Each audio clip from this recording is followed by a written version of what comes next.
سارے انسانوں سے کبھی نہیں پوچھا گیا. جو بھی موت کی آغوش میں جاتا ہے کبھی کسی سے سوال نہیں کیا گیا, آ کر نہیں پوچھا. کبھی اللہ رب العزت نے نہیں پوچھا کہ اب مرنا چاہتے ہو یا بعد میں, دنیا میں رہنا چاہتے ہو یا آخرت میں رہنا چاہتے ہو. کبھی سوال نہیں ہوا. لیکن نبی پاک صلی اللہ علیہ وسلم کی وصال کی تاریخ پڑھیں کہ جب نبی پاک صلی اللہ علیہ وسلم کے وصال کا وقت قریب آیا تو جبریل امین پہلے موجود ہیں, سیدہ عائشہ پہلے موجود ہیں, سیدہ فاطمہ پہلے موجود ہیں. ملک الموت آتا ہے اور آ کر دروازہ کھٹکھٹاتا ہے. پڑھیں سیرت مصطفیٰ کو پڑھیں. دروازہ کھٹکھٹاتا ہے, سیدہ طیبہ طاہرہ سیدہ فاطمہ رضی اللہ تعالی عنہا فرماتی ہے, اے دروازہ کھٹکھٹانے والے سائل چلا جا, میرا باپ بیمار ہے ابھی. پھر دوبارہ پھر تیسری بار جب دروازہ کھٹکھٹا ہے تو نبی پاک فرماتے ہیں بیٹی اس کو اندر آنے دو, اس کو اندر آنے دو, اللہ کی طرف سے آیا ہے, آنے دو, مجھ سے بات کرنے دو. اور آ کر سلام عرض کرتا ہے. کون کون کون اسرائیل. آپ کو بھی کرتا ہے جو کہتے ہیں نبی ہمارے جیسا ہے,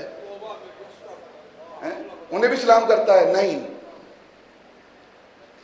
نبی پاک کی بارگاہ میں سلام پیش کرتا ہے, اللہ کا سلام لے کر آیا ہوں حضور. اللہ نے پیغام بھیجا ہے, اختیار دیا ہے. کیا اختیار دیا ہے؟ اختیار یہ دیا ہے اگر تم چاہو تو میرے پاس آ جاؤ. اگر تم چاہو, یہ اختیار دیا جا رہا ہے نبی پاک صلی اللہ علیہ وسلم کو. حدیث کی ساری کتابوں کے اندر یہ بات موجود ہے کہ نبی پاک کو اختیار دیا گیا, محبوب تم چاہو پسند کرو تو میرے پاس آ جاؤ, اور اگر پسند کرتے ہو تو دنیا میں رہو, آپ کو اختیار ہے. جب یہ بات ملک الموت نے نبی پاک سے کی تو نبی پاک صلی اللہ علیہ وسلم نے جبریل امین کی طرف دیکھا. احادیث میں سیرت کی کتابوں میں آتا ہے کہ جبریل امین اکثر و بیشتر نبی پاک کی بارگاہ میں حاضر رہتے اور وہ آپ کے ذوق کے مطابق گفتگو کرتے. جو نبی پاک کا ذوق ہوتا تھا نا, جو قلبی ذوق ہوتا تھا, اس کے مطابق جبریل امین گفتگو کرتے. نبی پاک نے جبریل امین کی طرف دیکھا تو جبریل امین عرض کرنے کی یا رسول اللہ اللہم بالرفیق الاعلی, اس سے بڑا دوست کون ہو سکتا ہے. جملہ سمجھ کے نبی پاک صلی اللہ علیہ وسلم آپ نے فرمایا اسرائیل ملک الموت آ,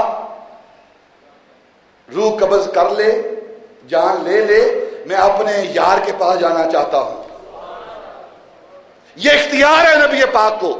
باقی سب افراد کو کسی کو اختیار نہیں دیا گیا, چاہے نبوت ہو, رسالت ہو, موت ہو, حیات ہو, زندگی کے معاملات ہوں. لیکن ایک ذات ایسی ہے جس ذات کو ہر معاملے میں اختیار دیا گیا ہے, وہ ذات رسالت, ذات معاب, عزت معاب, وہ نبی پاک صلی اللہ علیہ وسلم کی ذات ببرکات ہے.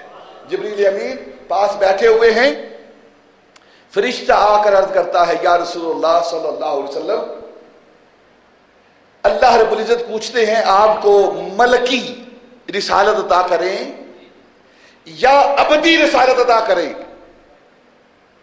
بندگی والی رسالت عطا کریں, عبد ہونے کی رسالت عطا کریں. تو آپ نے جبریل امین کی طرف دیکھا. نبی پاک صلی اللہ علیہ وسلم نے جبریل امین عرض لگے یا رسول اللہ آپ اپنے ذوق کے مطابق جواب دیں. اس روایت کو نقل کرنے والے کون ہیں؟ حضرت امام جلال الدین سیوطی. وہ امام جلال الدین سیوطی بارہا بیان کر چکا ہوں جنہوں نے سر کی آنکھوں سے نبی پاک صلی اللہ علیہ وسلم کی 72 مار زیارت کی ہے. یا رسول اللہ آپ اپنے ذوق کے مطابق اس کا جواب دیجئے. تو نبی پاک صلی اللہ علیہ وسلم نے فرمایا فرشتے اے اللہ کی طرف آنے والے, اللہ کی بارگاہ میں جا کر میری طرف سے عرض کرو میں ابدیت والی رسالت چاہتا ہوں. کون سی؟ ابدیت والی رسالت چاہتا ہوں, بندگی والی رسالت چاہتا ہوں. میں چاہتا ہوں کہ کہ تیرا رسول بھی رہوں اور تیرا بندہ بھی رہوں، تیرا بندہ بھی رہوں۔ یہ حضرت امام جلال الدین سیوطی نے اس بات کو نقل کیا ہے کہ آپ نے جو رسالت طلب کی ہے، جو رسالت کو مانگا ہے، جس رسالت کو چاہا ہے، جس رسالت کی خواہش کی ہے، وہ بندگی والی۔ کیسی بندگی والی؟ اللہ رب العزت کی بندگی ہو، اس کی عبادت ہو، اس کے بندہ کامل ہونے کی حیثیت سے وہ رسول اور نبی ہوں۔ یہ رسالت نبی پاک صلی اللہ علیہ وسلم نے مانگی ہے، اور پھر اس رسالت کو اختیار کیا ہے۔ گویا یہ رسالت آپ کی اختیاری ہے۔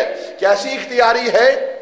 نبی پاک صلی اللہ علیہ وسلم کی حدیث پاک ہے، لوگوں، میرے صحابہ، میرے امتیوں، تم مجھے دیکھتے ہو، میں دن کو بھوکا رہتا ہوں، رات کو بھوکا رہتا ہوں، صبح و شام بھوکا رہتا ہوں۔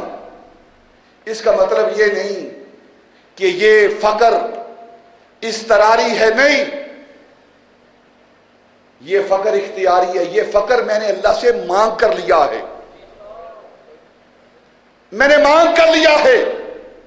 یہ بھوک اور پیاس، یہ دنیا کی مال و دولت، یہ مجھے نہیں چاہیے۔